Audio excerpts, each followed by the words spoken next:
Just weeks before the end of the Second World War, the USS Indianapolis sliced through the vast Pacific. It had just delivered components of the atomic bomb that would soon fall on Hiroshima. Now, it was heading west, unaware that danger lurked beneath the waves that night. Aboard the heavy cruiser, one of the ship's firefighters, Richard Thalen, was sleeping on deck. Just after midnight, a deafening explosion. The ship lurched violently as a torpedo struck close to the bow. Metal groaned, the deck shuddered. The force of the explosion threw Thalen into the air. Dazed, he staggered to his feet, only to see a second explosion rip through the ship. Thalen and a few quick-thinking crew members scrambled to cut flotation devices free, tossing them overboard. On deck, Ensign Harlan Twible scanned the chaos. No one was giving orders. He shouted to the crew around him to hold on to something. You see, the first explosion had caused the bow to be torn off from the rest of the ship. The front of the ship started taking in water, lowering the front and lifting the stern.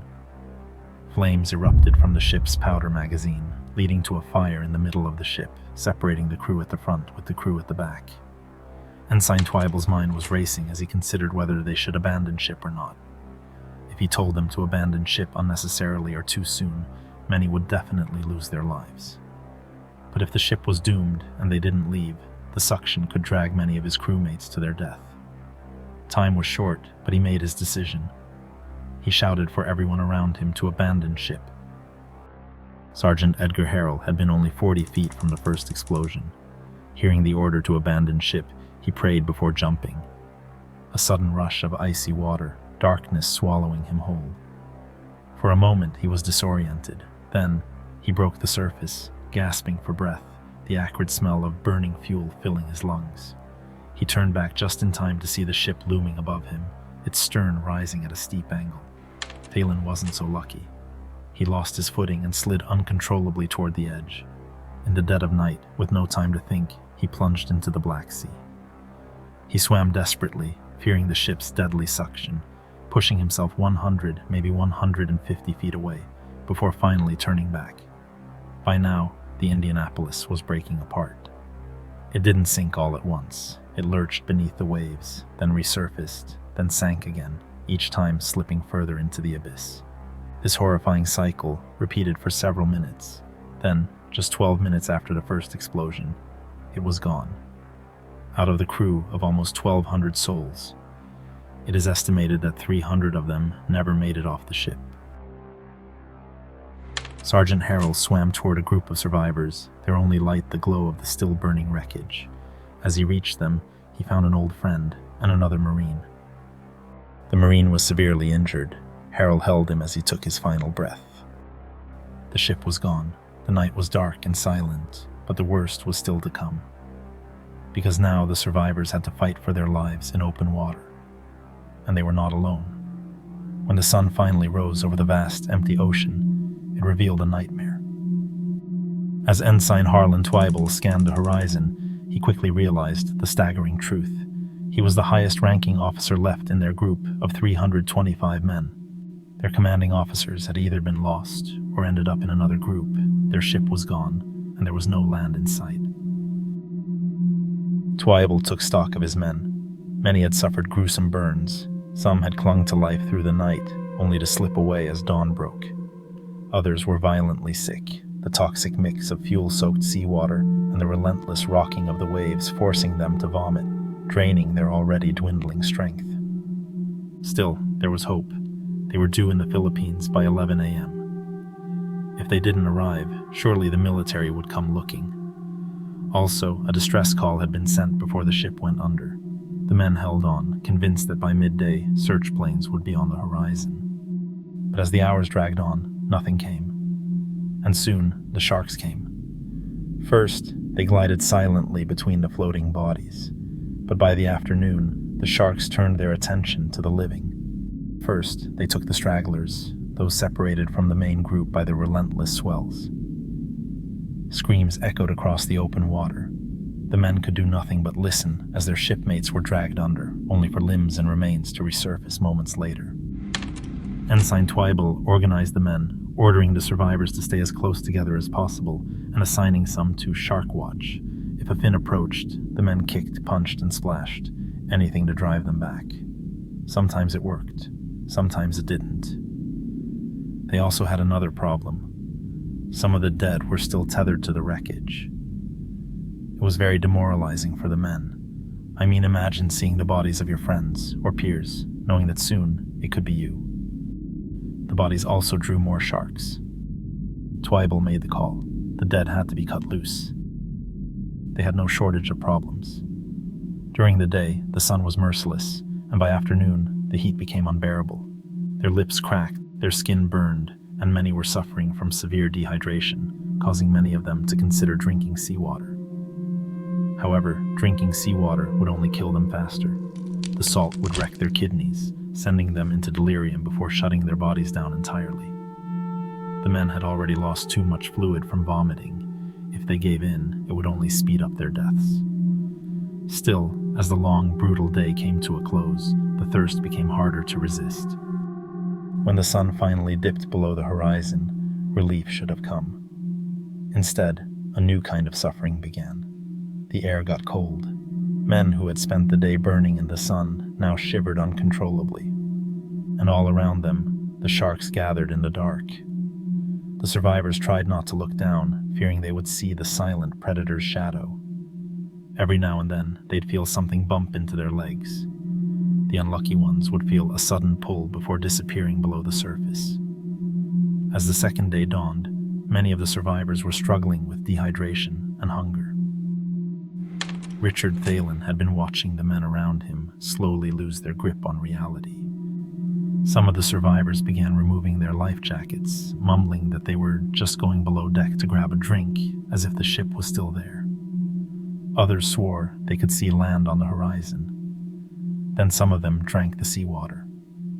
Richard saw it as he swam over to a life raft, hoping to get out of the water. When he got to the raft, he could see that the men had already taken some seawater. They were foaming at the mouth, their eyes were bulging, and they were writhing in agony. Thalen swam to a raft and scattered debris, refusing to join the delirious men who had taken their final drink. Realizing he was getting weaker and weaker, he tied himself to some floating debris nearby. Sergeant Edgar Harrell's group was falling apart too. The men were deteriorating. Some were too weak to swim or hold on, slowly drifting away, helpless as the sharks pulled them under. Others, driven mad by thirst, gulped down the seawater and didn't last much longer. By the end of the second day, half of Harrell's group were gone. And then, a new problem arose. The life vests, the only things keeping them afloat, were starting to fail. During the Second World War, Mae West life jackets came in two types, inflatable or kapok-filled. The kapok vests, while durable, became useless after prolonged exposure to water, soaking, sinking, dragging men under. It only took 48 hours before some began to lose their buoyancy, and Sergeant Harrell's had just failed. Then came another night, another cold, merciless night. No one slept. The chilling water kept them shivering uncontrollably, while the screams, the terrible gut-wrenching screams, echoed across the ocean. A man crying out in terror, a splash, and then silence. The sun rose again, bringing light to the third day of their nightmare. For many, dehydration had already claimed their minds. One soldier, lips cracked and voice raw, turned to the others and spoke. "The ship didn't sink.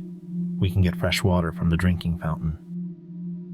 3 or 4 men believed him, and before anyone could stop them, they swam off toward nothing. By noon, Harrell's group had been reduced to just 17 men. It had started with about 70 or 80 men. Now, they were nearly gone. Drifting, starving, waiting for death, Harrell and his friend spotted a life raft with 5 other survivors. They swam toward them and joined them. Then, they saw it. A crate, floating nearby in the waves, rocking gently on the surface. It wasn't just any type of crate. It was a potato crate.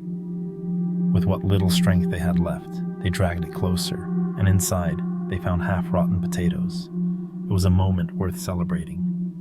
They sat together on the raft, passing the potatoes around. For the first time in days, they felt something close to human again. But the ocean wasn't done with them yet. Across the water, other survivors were screaming because the sharks were attacking again. One man noticed the pattern. The worst attacks came in the afternoons. No one knew why. Maybe it was the way the sun reflected off the water. Maybe it was the time of day the sharks hunted. But every day during the afternoon, they came. And now something even worse was happening. The survivors were turning on each other. Exhaustion, dehydration, madness, all of it boiling over. Arguments broke out, pushing, shoving, fighting. Some turned violent, while others simply gave up, slipping beneath the waves. Then came the fourth day, with the sun casting its relentless light over the scattered, broken men who had somehow endured. It had now been 4 days with almost no food and almost no water. But that morning, they saw it, a shape in the sky. A plane. It was flying low, patrolling for submarines. A speck of hope against an endless ocean. Some men waved frantically, screaming. Others did nothing. They had seen planes before, day after day, always passing them by. This one also passed them. But then it passed them again. Swooping low, deliberate, unmistakable. And that's when they knew. They had been spotted. Rescue was coming. More planes arrived, dropping rafts, plucking survivors from the water. And as they were pulled aboard, each of them were asked, "Name, rank, serial number? When did your ship go down?" When one of the pilots heard the answer, "Sunday," he shook his head, disbelief in his eyes. Surely they had lost track of time. But then another man said it. Then another, and another. 30, 40 men, all saying the same thing. During an interview, Thalen said of the pilot, "He didn't think we could last that long. Nobody could live out there that long. But we did." Just after midnight, a ship piercing the darkness with its powerful searchlights was scanning the dark waters for the last of the survivors. More ships followed, pulling in men, some barely conscious, others too weak to even stand. Survivor Woody Eugene James was pulled onto the deck. With what little strength he had left, he saluted the officer in charge and asked, "Permission to come aboard, sir." A crewman helped James to the showers. As James turned on the water, a thought came to mind. He turned to the crewman beside him and asked if it was fresh water or salt water. When the crewman told him it was fresh water, James simply opened his mouth, letting the pure, clean water run over his tongue. Some of the Doyle's own crew even gave up their bunks so the survivors could sleep somewhere safe, warm, dry. Not all of them made it. Some died shortly after rescue, their bodies simply too far gone. In the end, out of 1,196 men, only about 317 survived. The rest, about 880 souls, had been claimed by the ocean. But the last casualty of the USS Indianapolis would come years later. One of the people who were rescued was the commander of the sunken USS Indianapolis, Commander McVeigh. He was one of the last men off the ship when it sank. He hadn't left the ship voluntarily. The same ocean that was going to take so many of his men had decided to show him mercy, brushing him off of the ship with a wave. However, just a few months after the sinking, in November 1945, he was court-martialed. The charge? Hazarding the ship by failing to zigzag. He was found guilty of the charge. Though his sentence was later remitted, the damage was done. Some of the families who had lost their sons in the sinking blamed him. The hate mail never stopped. One letter, arriving just before Christmas one year, read, "Merry Christmas. Our family's holiday would be a lot merrier if you hadn't killed my son." The weight of grief, blame, and guilt was unbearable. As if that wasn't enough, McVeigh lost his wife to cancer in 1961. Burdened by grief, depression, and the blame from the families of his men, Commander McVeigh ended his own life in 1968. As the years passed, confidential documents emerged, revealing the shocking truth about what really happened during the sinking and the court-martial. It was revealed that important witnesses were ignored and testimonies were dismissed. McVeigh had never been warned about the Japanese submarines patrolling those waters. The intelligence wasn't shared with McVeigh, even though the Navy knew that there were enemy submarines in that area. And worse still, they had denied his request for a protective escort, leaving his ship exposed and vulnerable. The official charge McVeigh was found guilty of was failing to zigzag in clear conditions. But the Indianapolis's conditions that night weren't clear at all. Witnesses had testified that the visibility was terrible. Even the commander of the enemy submarine that sank the Indianapolis had spoken in McVeigh's defense, stating unequivocally, zigzagging wouldn't have saved them. The submarine would have struck its target either way. U.S. experts also testified that zigzagging was not an efficient technique for eluding enemy submarines. The charge also hinged on him being ordered to zigzag. The order McVeigh had received was to do so at his discretion. The blame turned out to be sorely misplaced. Many survivors from the sinking of the USS Indianapolis believe McVeigh was just set up to be a scapegoat, hiding the mistakes of others. One author believes the admiral that court-martialed him did so because of a grudge against McVeigh's father. More infuriating than this is the documents showing why the Navy hadn't noticed that the Indianapolis had sunk. When the Indianapolis was hit, the ship immediately sent out a distress message. 3 stations received it. One did not act upon the message because the person in charge was drunk. Another had ordered his men not to disturb him, and a 3rd station believed it was a trap set by the Japanese. No action was taken by any of them. Also at Port on Leyte, where the Indianapolis was heading, they just assumed ships as large as that arrived on time. They worked off assumptions rather than reports. So when 11 a.m. on the 30th of July came and went without the Indianapolis arriving, it went unnoticed by the Navy. For years, the survivors fought to clear their commander's name. In the year 2000, almost 32 years after Captain McVeigh took his own life, the U.S. Congress finally passed an amendment exonerating him. Though many were happy over this, it was too little, too late. The final casualty of the Indianapolis hadn't drowned, hadn't been lost to the sharks, hadn't succumbed to the heat, the cold, or the exhaustion.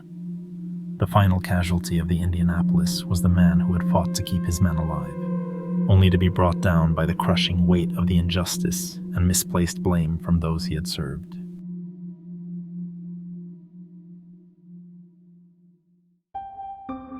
Thank you so much for watching. If you want to learn more about this, my sources, as well as corrections, if any, will be in the video's description. I'd also love to hear your thoughts in the comments. If you feel I deserve it, you can click the like button or subscribe, and I hope you'll watch my next video as well.